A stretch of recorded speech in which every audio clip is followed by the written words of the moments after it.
Sorry. We're going to start now.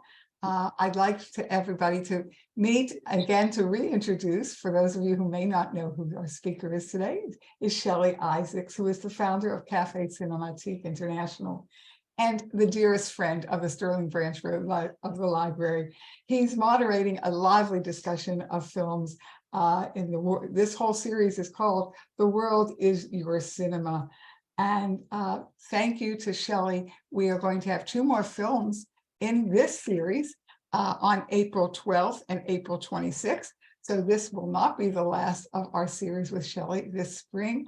And then following that, we will be renewing our agreement with Shelly on the behalf of all of the friends. I know everyone doesn't want to hear from me. They want to hear from Shelly. So Shelly, it's really my pleasure to turn it over to you in tonight's movie.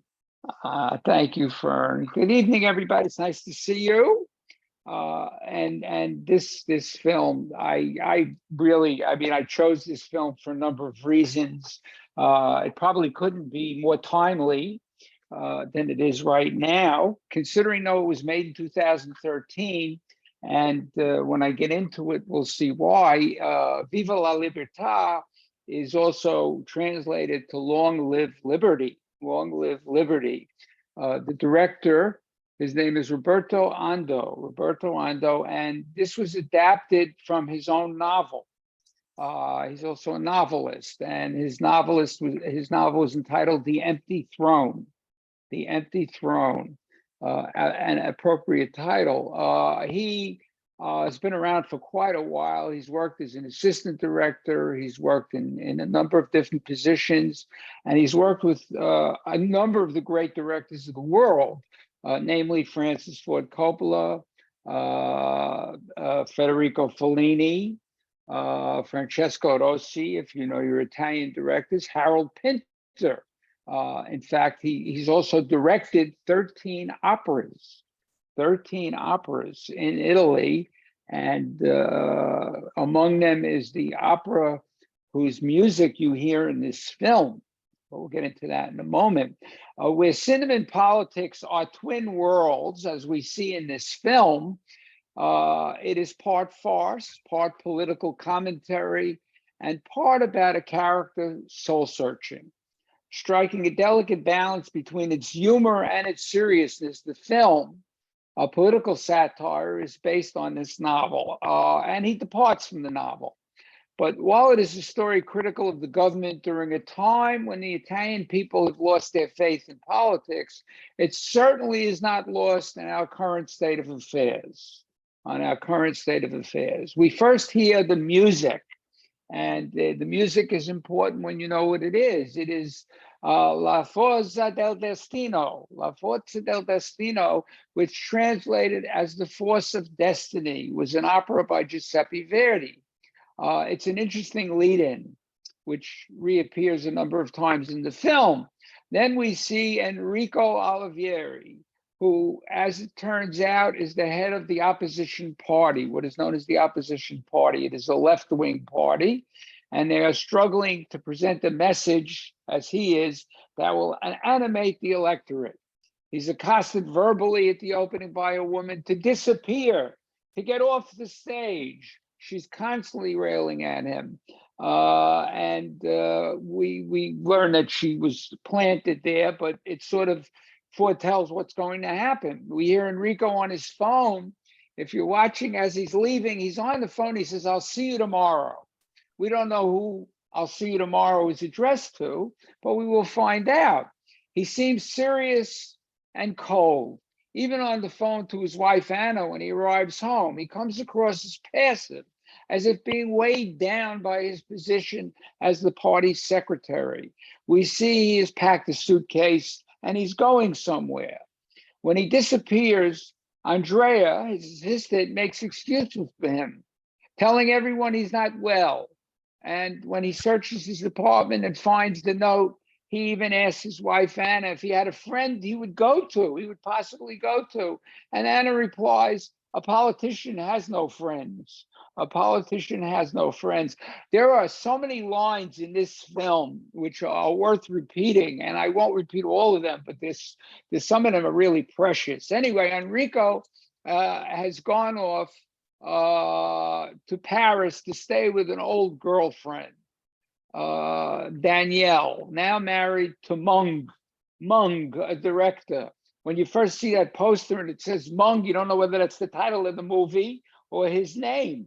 Anyway, Mung is a director, renowned director, and they have a young daughter, Helene, who's a piece of work, by the way.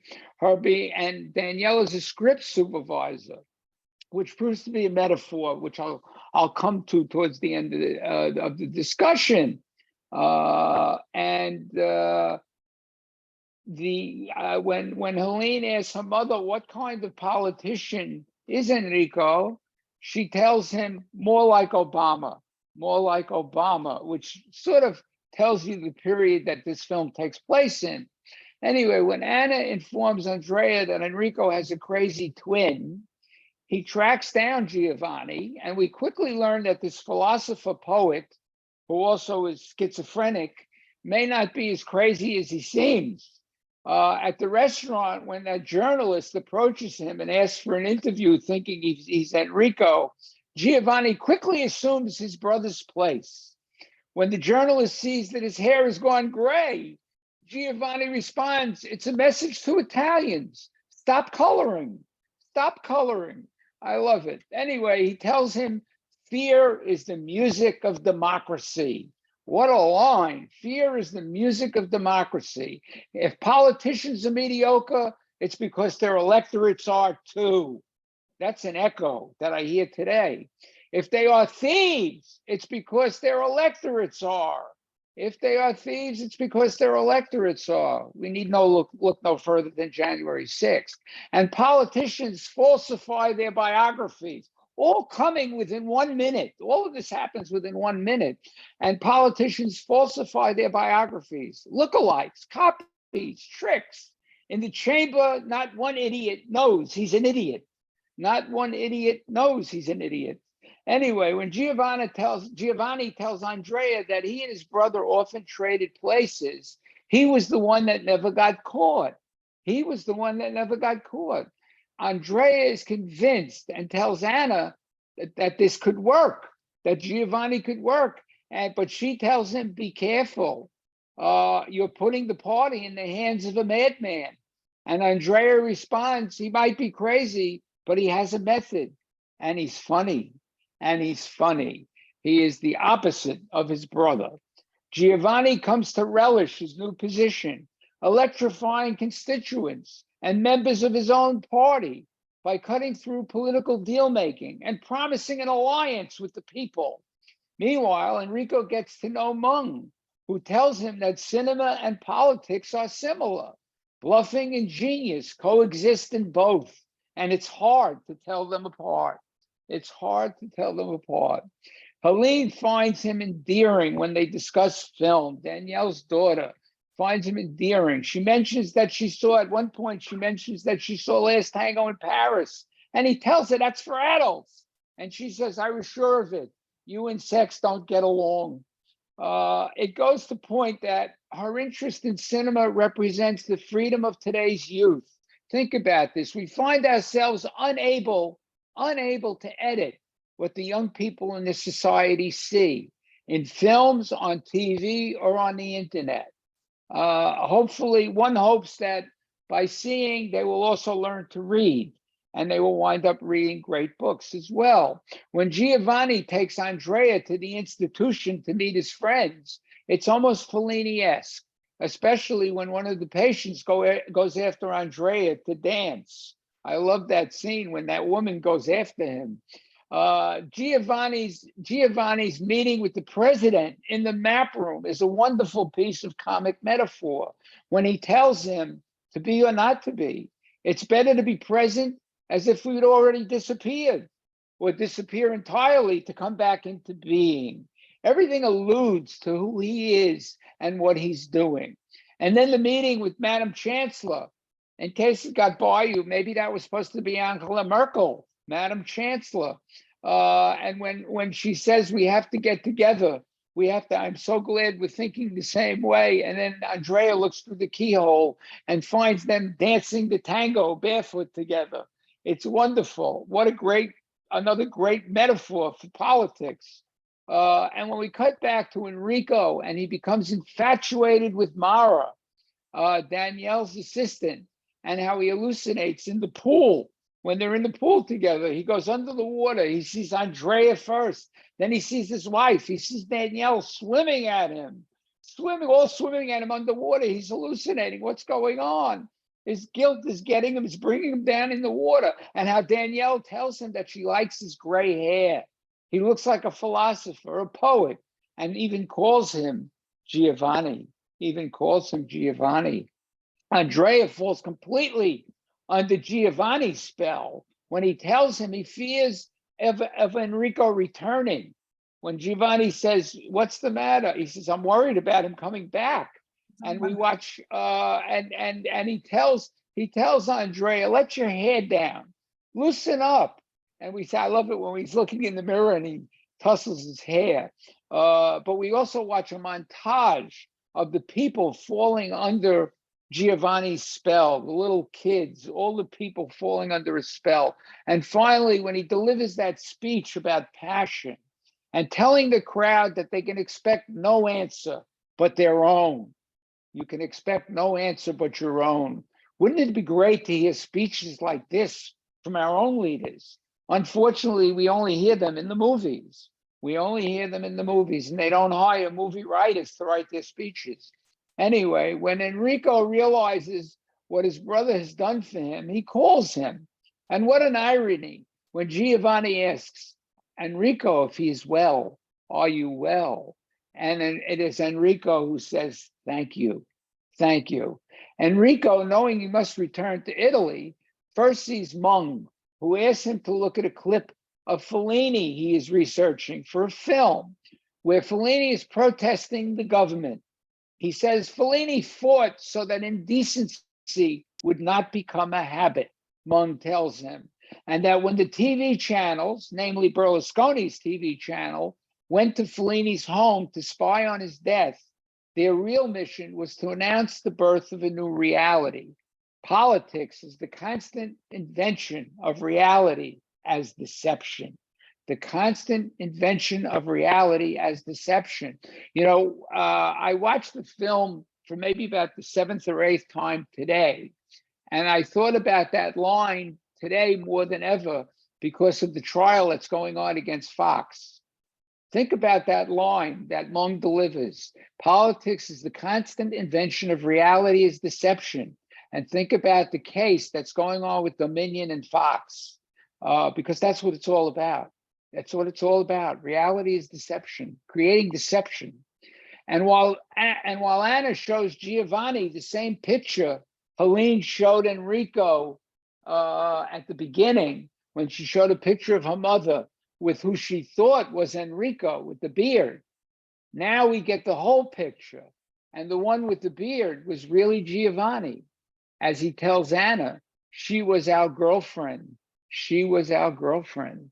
And in the next scene, Danielle is telling Enrico she loved them both. She loved them both. I loved your left eye. I loved his right eye. I love it when she says, I don't want to go back to playing your games. Obviously, they would switch roles and they would confuse the hell out of her. Anyway, as Giovanni walks off in the sand, Enrico leaves for Italy and leaves the note for Danielle that she must protect the memory of who he and his brother are. And we see a scene of them as little boys, intertwined.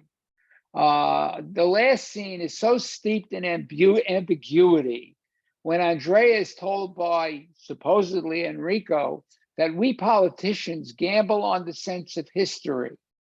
You preferred to gamble on a madman. You preferred to gamble on a madman. Yet as he leaves, Andrea thinks he hears a familiar sound. And when he looks, first down at the shoes with the ruffled socks above them, and then up at the face smiling back. As the scene fades out, we're left to wonder, who's who? Who knows? Who knows? This film, I mean, I know I left things out that I hope you'll bring in. This film draws on classics.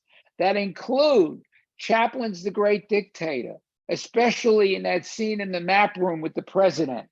It's almost as if he's paying homage to Chaplin's Great Dictator. We have Peter Sellers as Chauncey the gardener and Being There. There is so many lines that come out of the crazy man's mouth that are more legitimate than if they came out of a sane person's mouth. Well, then again, he's on his Lamadil, so we can't complain. He's being sedated, and of course, we can think of Kevin Kline in Dave. If you remember the film Dave, where Kevin Kline replaces the president and winds up being a better president. Anyway, in the end, each has become the other. Each of these brothers has become the other. We take two people who are identical physically, but very different in character, where they truly are identical, not only in appearance, but also in character. They become identical. Each twin has absorbed the other. In that sense, the film ends with that profound ambiguity because the two have become one. The two have become one. Roberto Ando, the director, said more than being about politics, the film is about the relationship between life and politics, which is really very far apart today. Every now and then we find a politician who, through his language, brings together those two things. When that happens, we're all captivated. When a politician strikes a note that brings politics to life, these politicians too often prove, as he says, to be like a meteor that will disappear as fast as they appear. The message of hope, he feels, is clear in the film. Change is needed. This is now he's talking about Italy, but he could just as well be talking about us. Change is needed. Restore politics to people's souls, starting with the culture. When Mung shows Enrico the footage from the 1980s of Fellini protesting in front of the parliament against advertisements interrupting films on television, namely the plan to interrupt his films on television, his words are full of rage, but simple and precious, as the director was trying to bring back culture and politics to the same level. Fellini represents the idea of civilization as it should be to the director and in the film. He was a warrior against politics and cinema. He is there because Berlusconi destroyed the cinema in Italy with TV. Today, it seems more like some of our politicians are destroying our culture with their politics. This is all about power as pretense.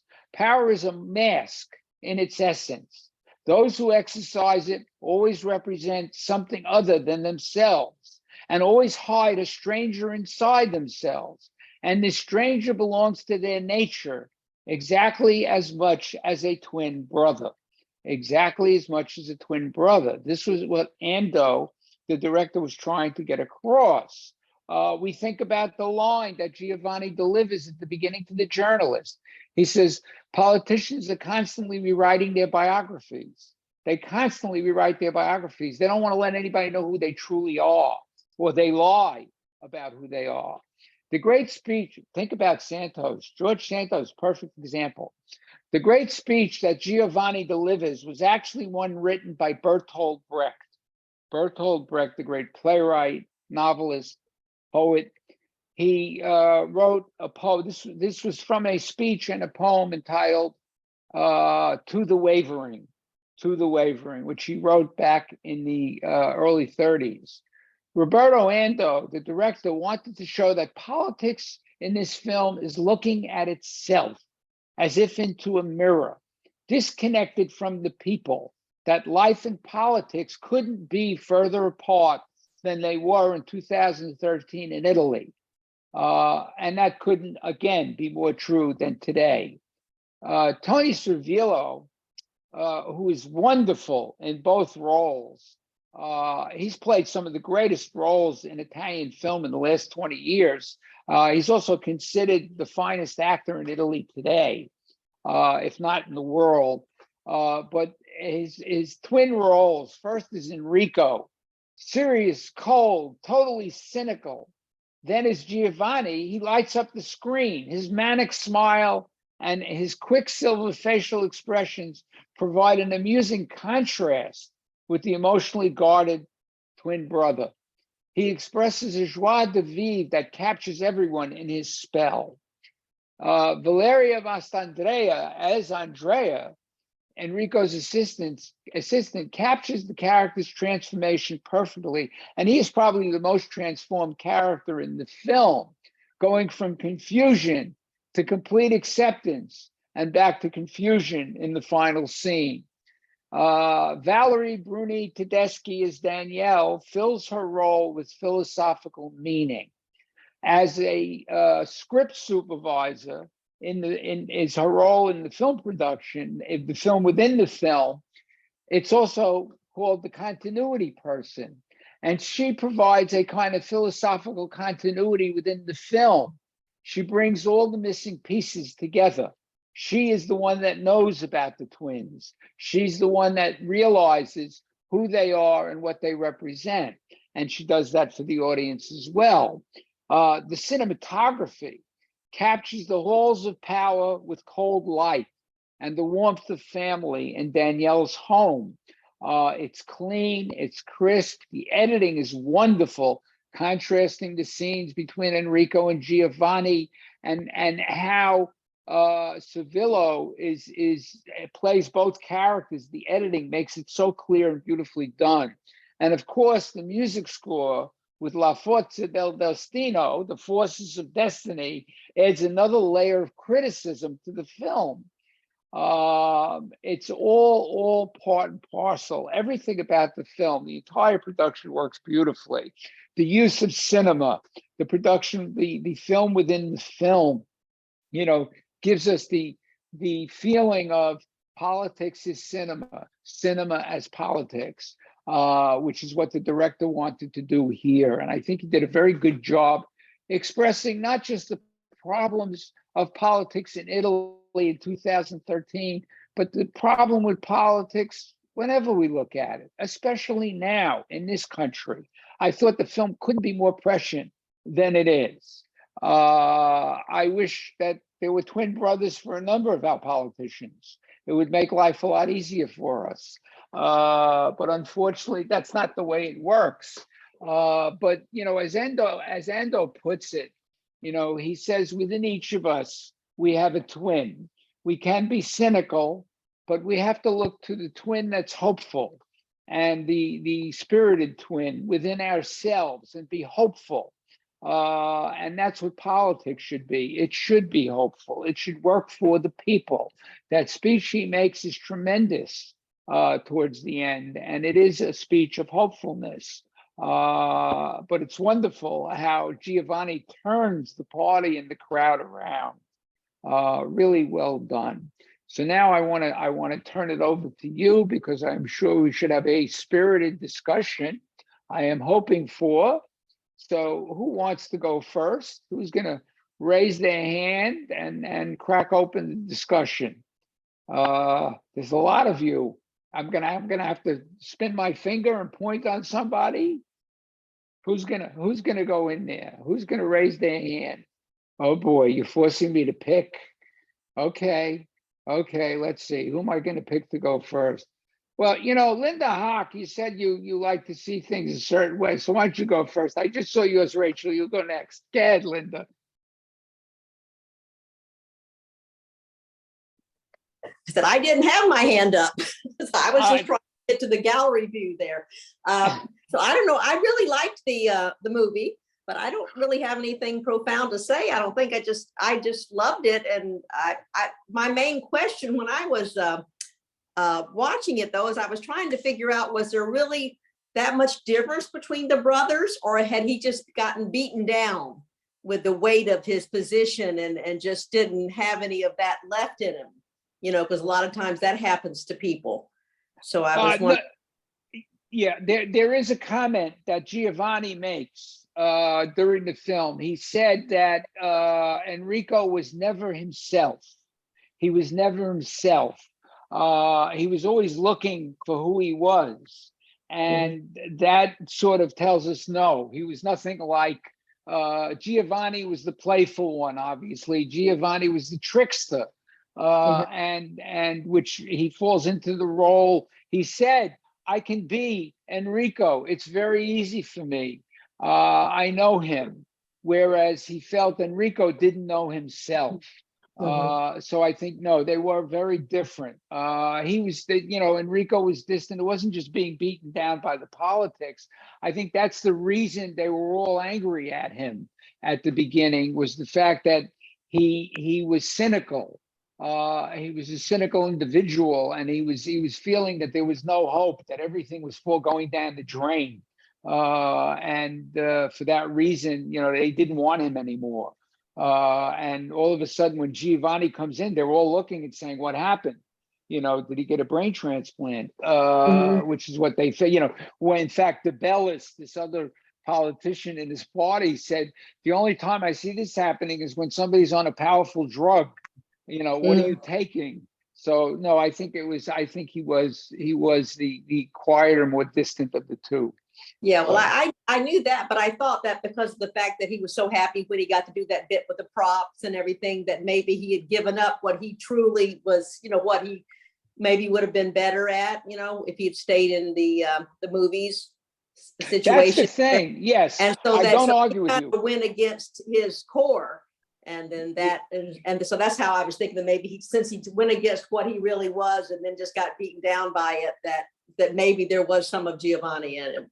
Yeah, well, he said, when he said he loves film, when he's talking to Mung, he says, I love film. I love you as a director. And where they met Danielle at Cannes, he said, it seems like, yes, he was happy because he was in a milieu that he probably really wanted to be in.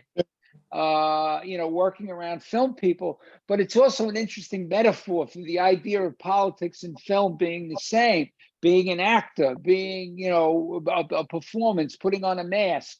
And in fact, when he leaves, there's an interesting line that we hear off in the distance. Where is Enrico? Where is Enrico? They're looking for him on the set, and he's missing. He's constantly missing. And I think that was the clue. He's constantly missing. He was missing himself, is basically what he was missing. Trying to find who he really was. And hopefully in the end, he was committed to being the same as Giovanni. He really was Giovanni, but didn't know it yet. That was the point. Yeah. Rachel. Well, I also loved the movie. I thought it was very good. I liked the acting in it, and must have been very hard to play both roles. But I also felt, like Linda said, I felt he was happy in the cinema, and he could have stayed there. Okay, he could have let his brother Giovanni take over. Okay, and he was not that much of a madman. He was a philosopher, or they could have do a switch bait, keep on switching it out, that he does the speeches, and that he does the groundwork afterwards, so he can get elected, and then also work with the cinema. So it could have opened that door to that, because at the end of the movie, I honestly don't know who is sitting in that chair. Is it Giovanni? Is it Enrique? Or, and so or maybe the brothers got together. This is what was in my head. The brothers got together and said, okay, I'm really good at doing the speaking. I'll do the speaking and you do the behind the scenes. This way you could still do the cinema and do it that way. And it was a very interesting thing, because it is, both are in a way the same. It's an alter reality. A politician might say a lot of things to get elected, and an actor is given a script, just like a politician has a speechwriter giving him a script, telling him what to say, how to say it, and everything else. Both are very similar. And I think they have a little bit of each other. Giovanni and Enrique, you know, that they both are intertwined. They both have some similar characteristics, you know, and it's just sometimes, even though he is maybe shyer than the other one, and the other one is more exuberant and outgoing, still they have a kind of reflection inside that is similar. So But that's what I thought. that is the point of the film. I mean, is the fact that they do become the same person in the end. Is you know, we have to remember the film is a fantasy. I mean, you know, it's I mean, I can't imagine a schizophrenic, you know, taking, well, although you know, a schizophrenic doesn't have to take over for his political brother, because most of the political brothers are schizophrenic to begin with. Anyway, but the fact is that yes, they do contain a part of each other. There's no question in that.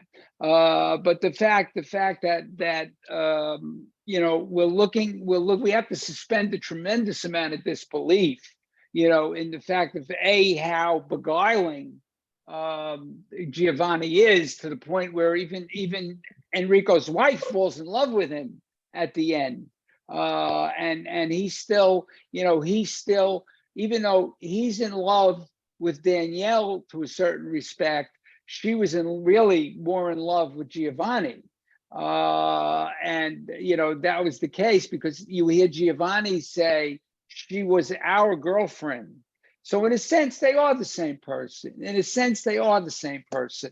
And yes, one gets the feeling, because they make the ending so ambiguous. When Enrico comes back into Italy, we only see him before the supposed end. We only see him standing outside. We don't see where he's going. And we don't know what was said between the two brothers. You know, so are they, you know, will the two become one in essence? We'll only see one at a time, you know, that kind of thing. One will become the director and one will become the actor, or it'll be interchangeable. Who knows? Who knows? Thank you, Rachel. Linda. Well, I hope I can express all the things that I'm thinking, because I really did love that movie. And while it seems to be very comedic and light, there's a lot there, a lot more than meets the eye. Now, I'm not a psychologist, but schizophrenia, I've always thought, sometimes affects people that are very, very bright, high IQs. And the brother, he seemed very bright. They had to make him walk funny or do something strange to make you aware that he was ill and had just left a mental institution. But his philosophy and his take on things they were right there. And one of the things that always comes to mind when I see these politicians on TV, etc., is I've always felt that they were actors. But the thing that I'm always amazed at is that the person that they marry, who probably had no feeling about becoming a politician, all of a sudden they can get out there and express themselves as though this was their dream forever. And so I really do think there's a lot of acting, and that was the crux of this, to show that they're both pleasing. Well, no, not the senator. He was no longer pleasing his people, but at one time he did, in order to win their votes. Yeah, well, it is interesting because, you know, there are comments made that for the first time they could win. You know, they were the left party, and you know, people did put their hope in him. It was very interesting. We don't know who that older man is that Andrea goes to at the beginning. Is obviously probably the head of the party at one time. He's sick. We see him in that, you know, that room filled with books. Obviously, he's was probably a mentor to Andrea, and he says to him, You know, when he says to him at the beginning, he says he'll probably relieve us of, you know, because he's losing everything, maybe he'll relieve us of our agony, because after him, there will be no trace of us left. There will be no trace of us left. Now, we could take that two ways, meaning the good is gone, you know, the committed are gone, and we'll be run over by the clowns. And that's basically what's happening here. You know, they sent in the clowns.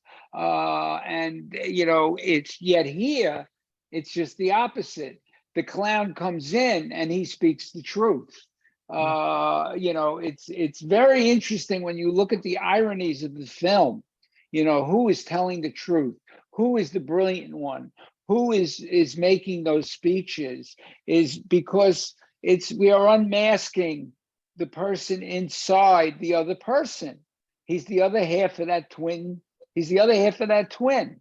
He's the other half of the real person.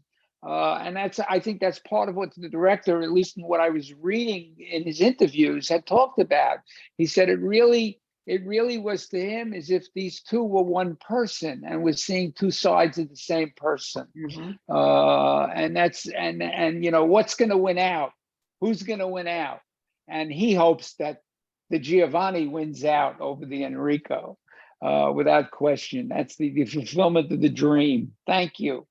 Marilyn, Mel, whoever wanted to go. One is very simple. I believe that Danielle summed it all up in the middle of the film when she said that she loved one side, the right side of one, the left side of the other. And I think that they were a composition of, that they were one individual and the two sides. And I can't remember the name of the African mask that has the two sides. And it reminded me very much of that. Well, there's the Greek mask of Janus is two sides. Right, Yeah. and also the Africans do a lot of that. Yes. Because they really have, there's one of the cults, and that's what I can't think of the name of the tribe, but they are in awe of twins because they believe that each one is apart and together they are one. And that's how I saw this character, and Danielle said that. But I think Mel is the one that had something. I just want to point out that the statements that were made by him and by and Peter Sellers and Chance was like the Oracle of Delphi. You really didn't understand what they're talking about, and it probably had nothing to do with the subject that they wanted to know, but they gave this answer and everyone was awed. Oh, it must be wonderful what he said. Yeah, it's true. I mean, it just, I mean, when the journalist at the beginning is asking for the interview, and he said, you know, what do you think? You know, do you mind if I publish this? This is not at all. And he said, you know, and he says that fear is the music of democracy. I mean, that line is really tears through when you think about it. It is the stock and trade today of most politicians to create fear, whether it's fear of the economy, fear of an enemy, fear, you know, fear divides. And when you divide, you can conquer. Mm-hmm. And that's what most politicians are doing today, or at least those on the wrong side. Pick your side. But anyway, it's very interesting. But yes, he is very much like Chance in many respects in the film. Okay, who else? Anybody else have anything they'd like to say? Oh, I can't believe you're all.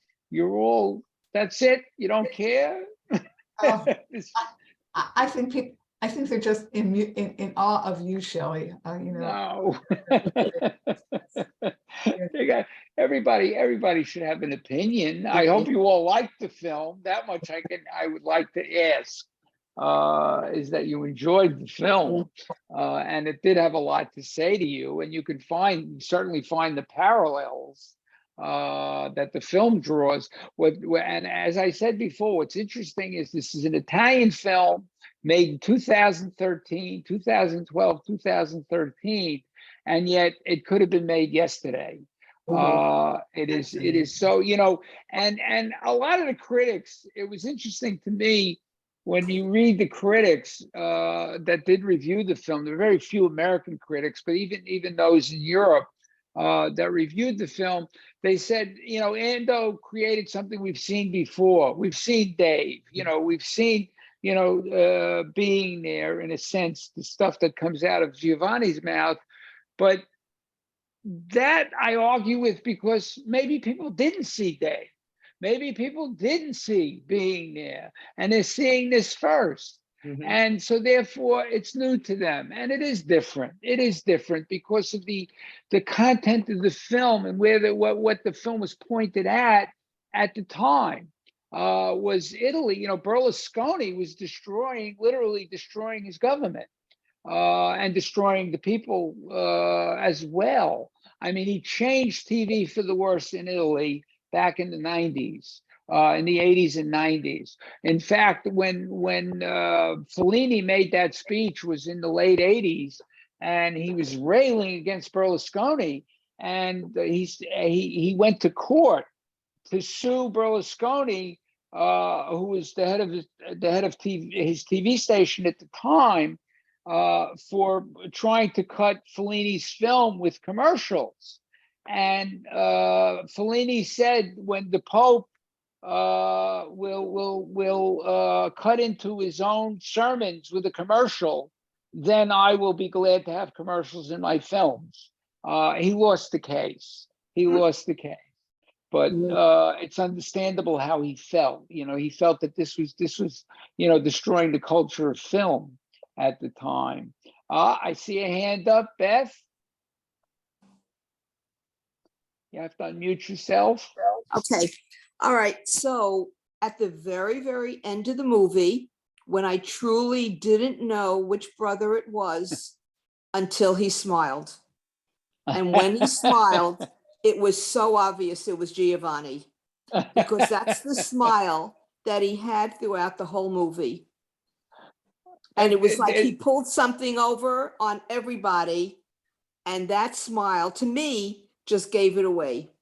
Shelly, what do you think about that? But I want to I just want to tell you one other thing. The next movie that we see, The Last Supper, it's not showing on Canopy. It should be.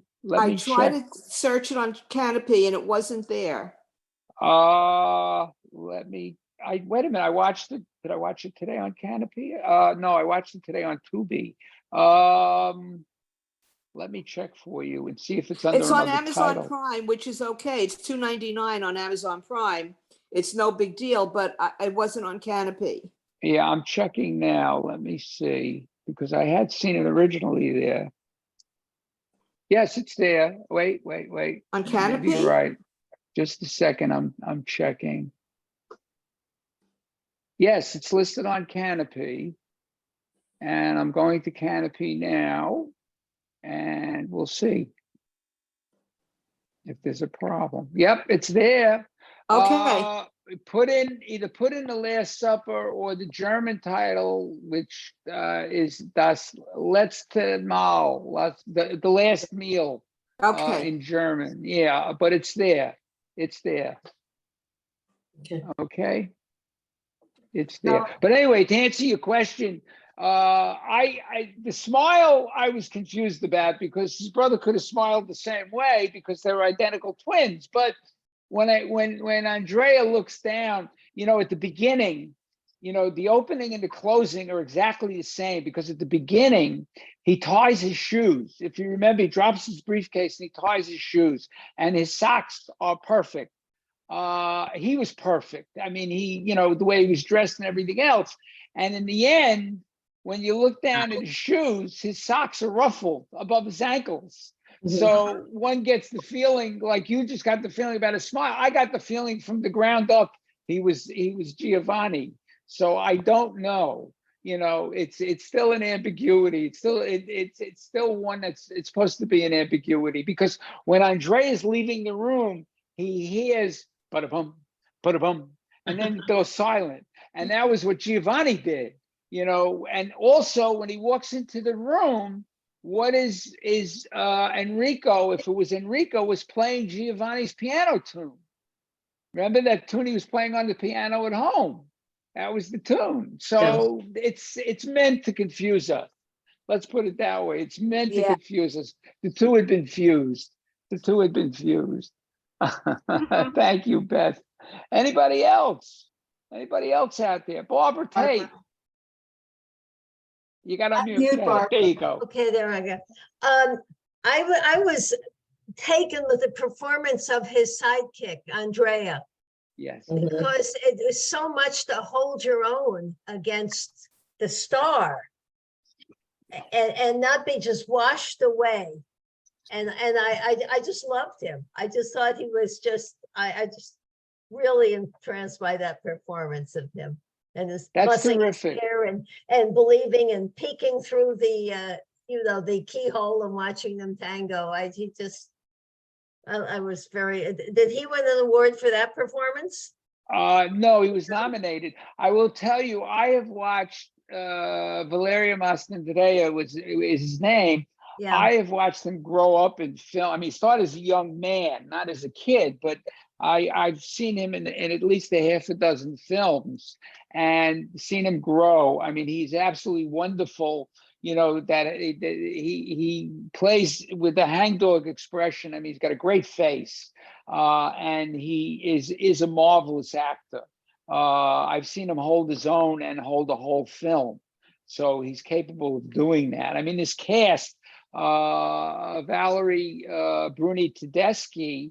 For those of you familiar with Carla Bruni, who Sure, is Sarkozy's wife. yes, Sarkozy's wife. That's her sister.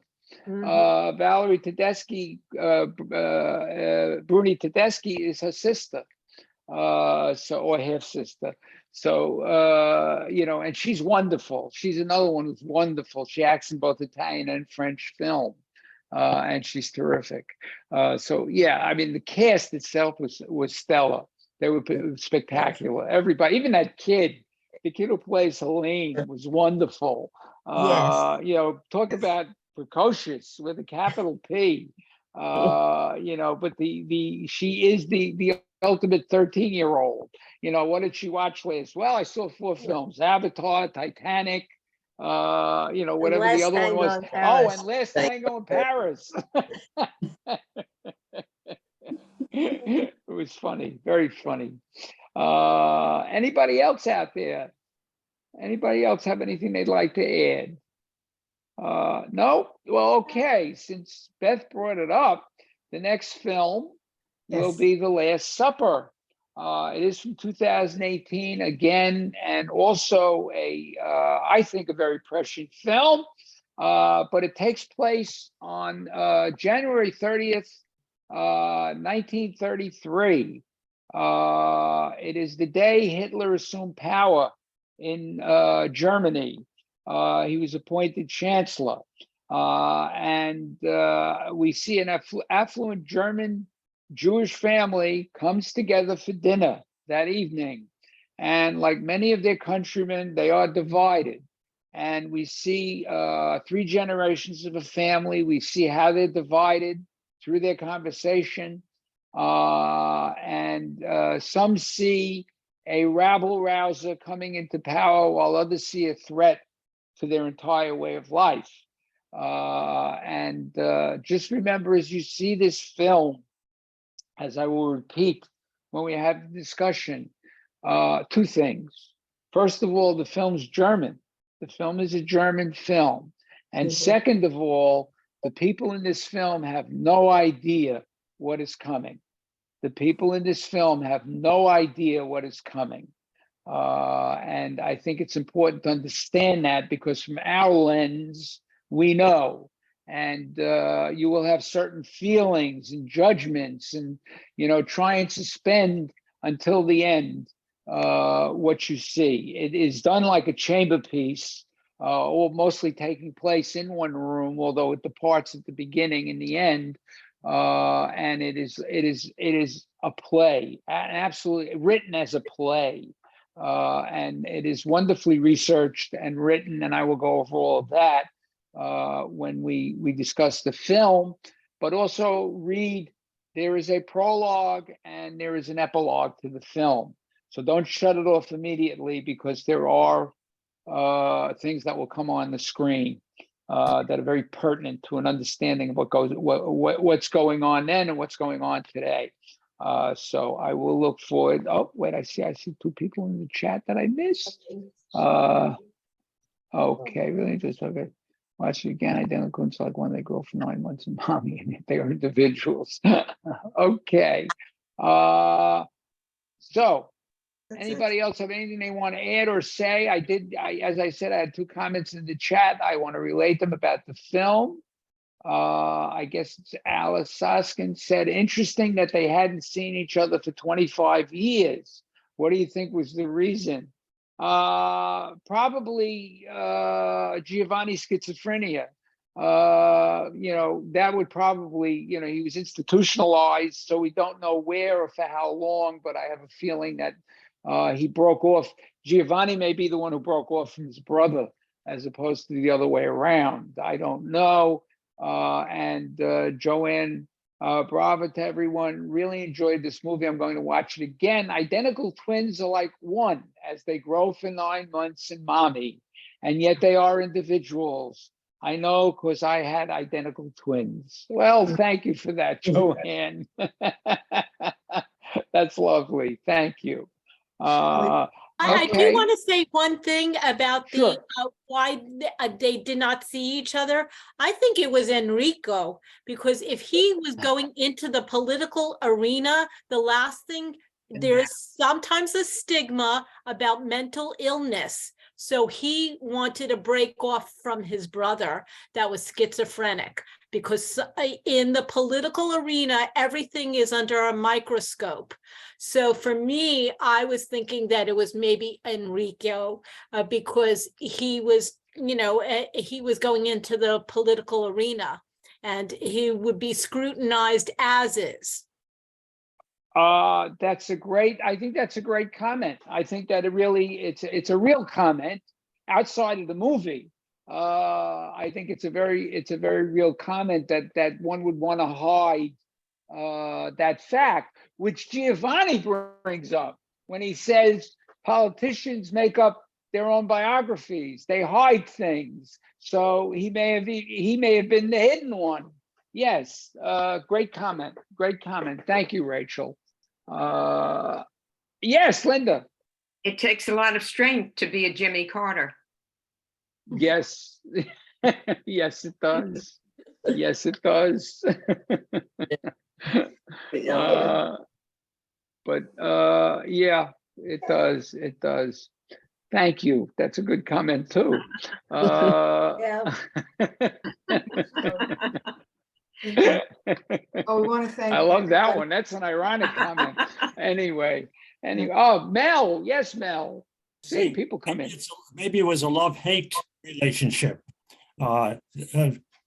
Giovanni had the young lady.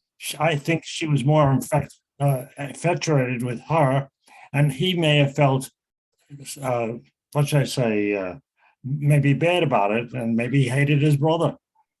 I don't know if Giovanni hated him, because he saw himself as the more natural of the two. He said, I can do him, he can't do me, is what he felt. I got him down, but he doesn't have himself down because he has no idea who he is. And that's how Giovanni felt about him. But the idea that Giovanni, to think about Giovanni as being schizophrenic makes them triplets. When we look at it that way. So it's very interesting. But anyway, I will look forward to seeing you on April 12th. So you have, for those of you who are celebrating either Easter or Passover, have a good holiday. And I'll look forward to seeing you then. Fern? No, I was going to close it, but I have to make a comment. I think we skimmed over something so important. Socks.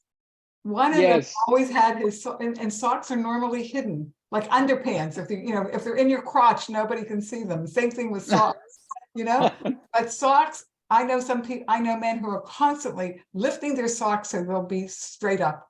Then you see Yes. others whose socks, when they cross their legs, are down around their ankles. So I think that sock scene, those two, I think those are very revealing and says basically all there is to say about the two brothers. Yeah. that's- One's in disarray and one is Yes, perfectly coiffed. And also the cinematography, there were scenes that they actually showed only the feet, them walking. Yes, Yes. And so it rings about the socks and everything else, not to look at the upper level, look at the lower level. right, Well, the exactly. tango scene was mostly Oh. feet. Yeah, and the Yeah, shoes, yeah, how he bare tied feet, his yeah. shoes. Mhm.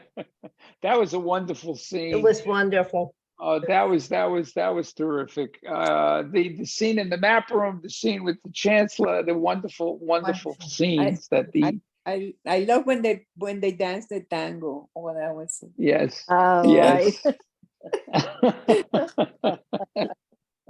Thank you again, Shelley. We look Thank forward to you. seeing everybody on April 12th.